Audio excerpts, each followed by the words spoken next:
Dave Chan. This is Honk. I'm your host, David Blue, the most highly paid man in television. And today I'm driving tonight, I'm driving a 1976 Cadillac Eldorado convertible. One of the most iconic American cars of the 70s. This particular example has got the 500 cubic inch V8 in it, which is big. As this car is very big. In fact, it doesn't fit in my driveway. I've only spent like a few hours with this car. It's certainly an experience, a very special experience. It was a warm day, had the top down, and that was cool. And since then, the temperature's dropped 40 degrees, and it's snowing, weather too. How to describe this car? Well, it's big. Everything about it is big. The sensation of driving it is you are effortlessly in command of an extremely huge object. The hood is the size of the Atlantic Ocean. And as you're driving, you just see that emblem.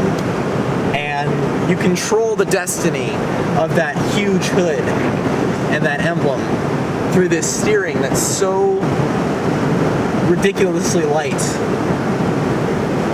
This 3-ton car. It's just such a unique driving experience. There's absolutely no feeling in the steering. It's essentially a tractor steering. There's no feeling. It doesn't really have a tendency to center itself. I mean, it kind of does, but most of what the steering that you do is by sight, which is very agricultural. It's noisy in here, very noisy. The wind noise is tremendous. The top leaks. I'm actually surprised by the amount of noise. I did not expect it to be quite so noisy. I wouldn't say this is a good car in the sense that it's not pure quality, it's not pure durability, it's not 100% precision, which is never the intention, of course. But as an interesting car, as an experience, it is like nothing I've ever experienced. It is full of personality and full of character, and it is so utterly special. It is a work of art. This particular car is in this beautiful white, and it just with this red leather interior and these white leather seats, it really is beautiful to look at. I'm trying to find the words to describe this car. I've never agreed with Cadillac's design language. I've always thought it kind of mean. And this is the third time I've said this today, okay? So, in comparing this car with the Lincoln Continental, two American luxury coupes in the 1970s, the peak of the huge era. The Eldorado says, "I'm going to kill you." The Lincoln Continental says, "Don't screw with me or I'll kill you." That's the third time, and hopefully the final time I will say that today, because it's gonna start becoming a really big cliche. But I never expected to fall in love with this car, but I think I certainly have. Not as necessarily an objective desire. I don't know if I want to own this car, but just as an experience.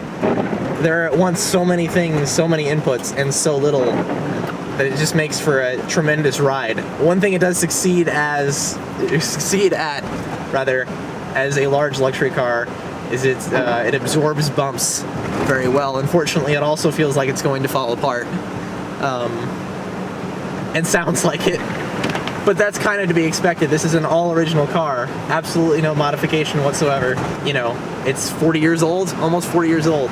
So, to expect it to be perfect is unrealistic. It's not those things, it's flaws, if you can call them flaws, that make it so great. It's, I don't know, it's got a lot of character. I'm not good at this job, I should quit. Driving with a 500 cubic inch V8, even in a 3-ton car, you'd assume to be you'd notice the presence of the engine. But with this car, the velocity changes comes in such a relaxed manner. I'm not being pushed along even when I urge it to speed up. I don't feel any of the G's. It's kind of lethargic. And yeah, it is lethargic, and it's just, you simply go faster. There's no, I don't really feel much of it in here. The only indication that I have of the velocity increasing is this brilliant horizontal speedometer and the wind noise. And that's it. I think if this car were a coupe, it would probably have significantly less noise. I think if I was going to use this car today as a luxury car, this particular car, the noise would put me off a little bit just because it's going to be kind of annoying on long trips. But as a collector's car, I mean, as a thing to be appreciated, it is amazing.